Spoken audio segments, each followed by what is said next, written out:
Bienvenidos a Milenio Mercados en Perspectiva, aquí como todas las semanas con el licenciado Jorge Gordillo, director de Estudios Económicos de Cibanco, y su servidor Manuel Somoza para platicar de temas económico-financieros en México y en el mundo. Y como siempre, empezaría diciendo cómo fue la semana bursátil.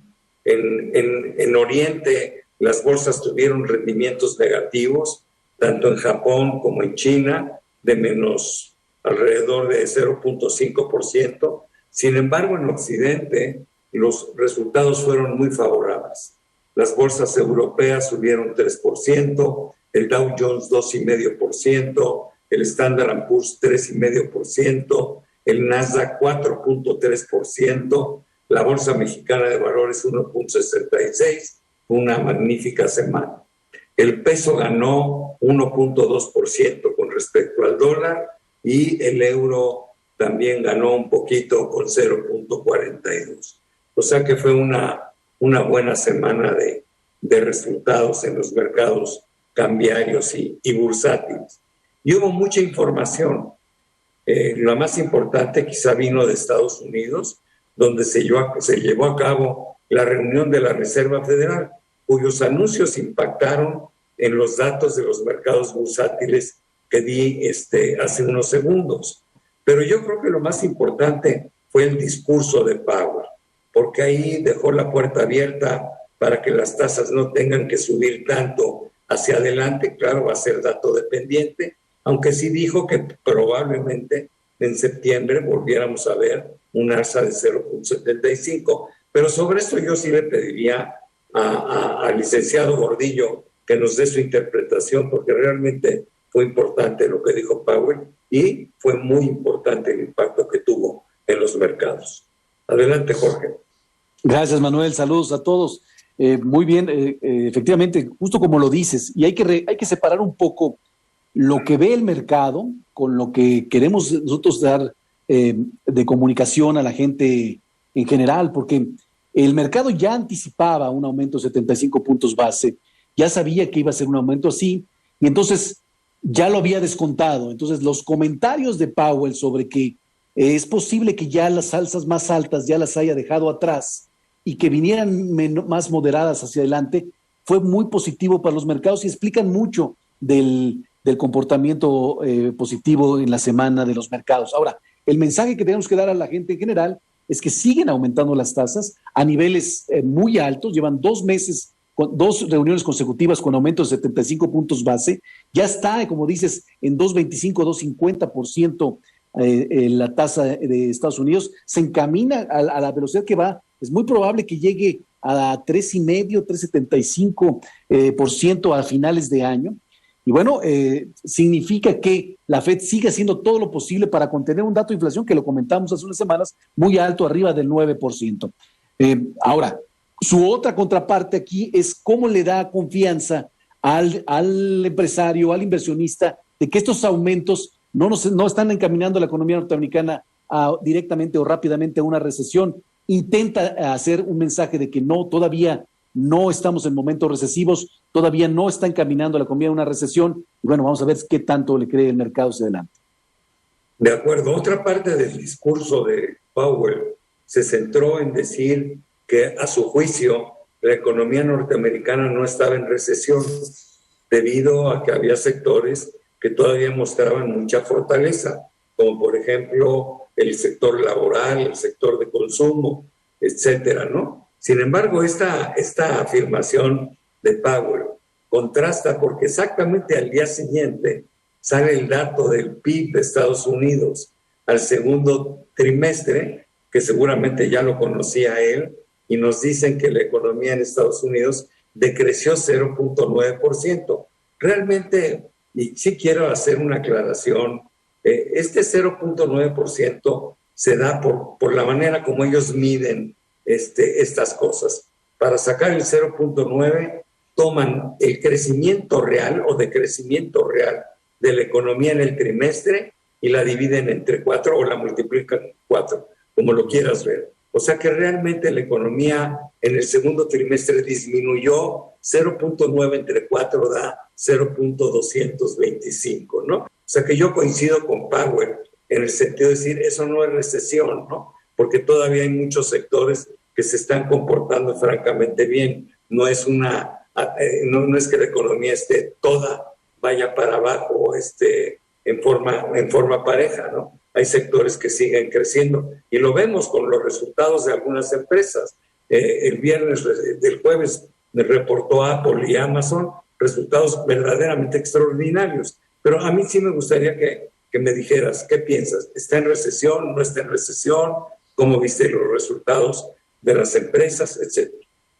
Sí, muchas gracias. Sí, efectivamente, lo que estamos observando es 2 trimestres consecutivos contrayéndose trimestralmente en Estados Unidos, lo que te empieza a poner, empezamos a escuchar que a lo mejor estos aumentos en la tasa de interés encaminaría a la economía en una recesión. Entonces la pregunta es, ¿ya estamos en recesión? Y bueno, hay que desmenuzar un poco estos datos porque lo que está contribuyendo negativo es esta disminución de inventarios en la economía norteamericana. La economía norteamericana acumuló cualquier cantidad de inventarios en la pandemia porque no tenía manera de venderlos y ahora se está deshaciendo de ellos a principio de este año y esto está contribuyendo negativamente en los datos del PIB. Y lo mismo está pasando en los reportes corporativos. Estamos observando todavía fuertes ventas, fuertes ingresos, aunque las utilidades están siendo relativamente afectadas por los insumos porque están siendo más caros por el tema de inflación.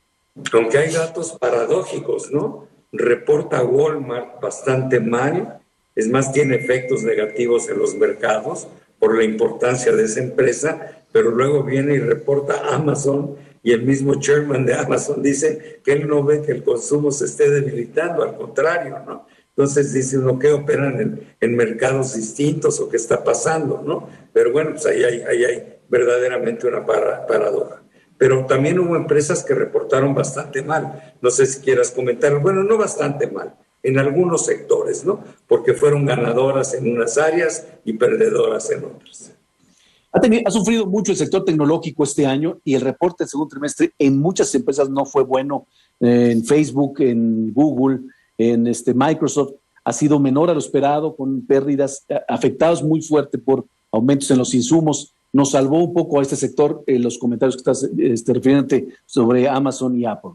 Luego tuvimos Europa, también muchos datos. Salió la inflación muy mal. La inflación de julio llegó al 8.9%, venía del 8.6%, o sea que no es una buena noticia.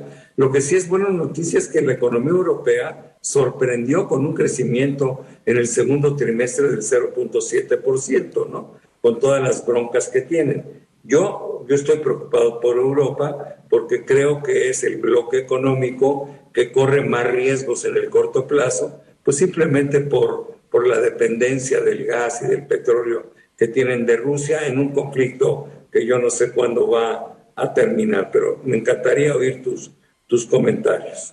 No, tal cual como lo dices, está creciendo, nos dio muy buena esperanza de que creció bien, pero el riesgo y la preocupación que hay hacia adelante, hacia fin de año, en donde ellos sí tienen más probabilidad y más preocupación de que caigan en una recesión más pronta con este aumento en las tasas de interés, con este aumento en la inflación. Es muy probable que el Banco Central Europeo vuelva a aumentar 50 puntos base su tasa de interés en su reunión de septiembre. Y quien más preocupa o quien más está en la línea de fuego es Alemania, que en el segundo trimestre prácticamente se quedó estancada, ¿no? Así es. Y luego tenemos a México, donde también se reportó el segundo trimestre, el PIB del segundo trimestre, con un crecimiento mejor de lo esperado, de 1% cuando se esperaba 0.9%, creció lo mismo que en el primer trimestre. En datos anuales el crecimiento es del 1.9%. Me encantaría oír cuál es tu estimación de crecimiento para México en todo el año. Y yo nada más cerrar diciendo que también hubo buenos datos en el sector externo, ¿no? Las exportaciones crecieron cerca de 20% y las importaciones 30%. No sé qué tengas que opinar ahí. Sí, yo nomás cierro diciendo que la recuperación económica o el crecimiento económico de México es desigual. Estamos saliendo de la pandemia. Entonces, estuvo sustentado este primer semestre por la industria, que creció casi 3%, ayudada por las exportaciones, como bien mencionas. Y los servicios vienen muy volátiles, a veces bien, a veces mal, está sufriendo todavía ciertos niveles constantes de recuperación. Necesitamos un mejor desempeño de los servicios para la segunda mitad de año, porque es muy probable que la industria se enfríe como lo va a hacer la economía norteamericana. Entonces, en términos generales, lo que esperamos de la economía mexicana es que pues, no crezca mucho más de lo que está creciendo ahorita. Es muy probable que cerremos el año, todo el año, con un crecimiento todavía cercano al 1.7%. En términos reales. Es muy importante decir esto de términos reales, porque como hay mucha inflación, la gente dice esto menos inflación. No, este 1.9% que dijiste en el primer semestre es por encima de la inflación. Así es. Y luego la semana en México estuvo dominada por la discusión de lo que puede ser pues esta diferencia de opinión en relación a las reglas del TEMEC sobre la actividad energética. Pero si no, tendremos que ir al panel de controversias, que se va a durar un año en resolverse por lo menos. Pero si lo perdiéramos, el costo para México sería enorme, porque nos podrían sancionar con aranceles donde se les dé la gana a Estados Unidos y a Canadá, lo harían seguramente donde más nos duele y cambiaría la expectativa económica de México para los próximos años dramáticamente. O sea que ojalá y veamos este tema con profesionalismo, con seriedad y tengamos capacidad negociadora, porque el pleito no nos va a favorecer. No sé qué pienses tú. Sí, un comentario. Es que el presidente ha encaminado la discusión a hacerlo político. El tema es la soberanía y creo que no va por ahí y es muy importante ponerlo en hincapié. No estamos vendiendo el negocio del petróleo al extranjero, regalándolo, no. Se tiene un acuerdo donde se participe, el dueño sigue siendo el Estado de los hidrocarburos y no es esta la discusión que abona en la situación, sobre todo desarrollo del país que tanto necesita con insumos bajos hacia adelante.